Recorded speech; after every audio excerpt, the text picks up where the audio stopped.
Well, if you look at irrigation water, Yeah. you have it, you mix whatever your nutrients into that water and your natural salinity level in that water, and you're going to read it at conductivity. Let's say it's 2 decisievers per meter. Okay. You're now applying that to the grow block. It may have some salts already present in that block that have been residual salts from the last irrigation. Sure. You have air spaces in the growing media, Yeah. and you have soil.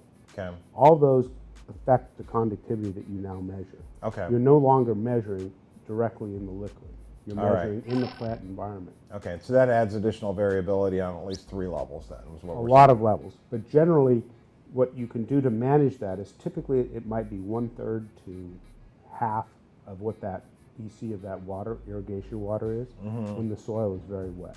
Okay. But that's very reproducible. Okay.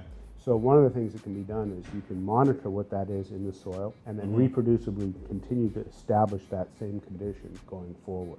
Okay. But it is not directly related.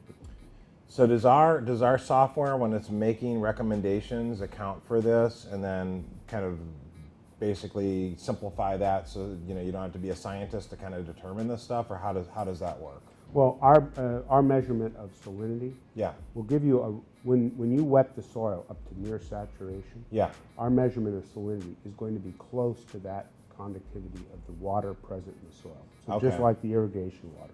So Okay. you can set alerts and limits on that bandwidth Okay. and attempt to irrigate and maintain that in a management zone. So it's important that you have a sensor technology that, maybe it's not real time, but you're taking measurements on a pretty regular interval, because right after you irrigate, that's when these values are going to be probably the most accurate or the most translatable to, do I have a soil salinity issue? Well, it's usually easiest to measure soil salinity when the soil conditions are fairly wet. Okay. So right after it's been irrigated. Right, then. and one of the most important things, we never try and tell a farmer, don't irrigate. Sure. Or don't manage salinity. Yeah. A farmer or a grower is the best resource. They're intimately involved with what they're doing. They have a lot of experience. But we give them a tool that when they're comfortable with the conditions, we can tell them what the conditions are in the soil. Okay. And they can reliably maintain that going forward. And they'll know in real time when they're drifting away from that desired level in the soil. Okay.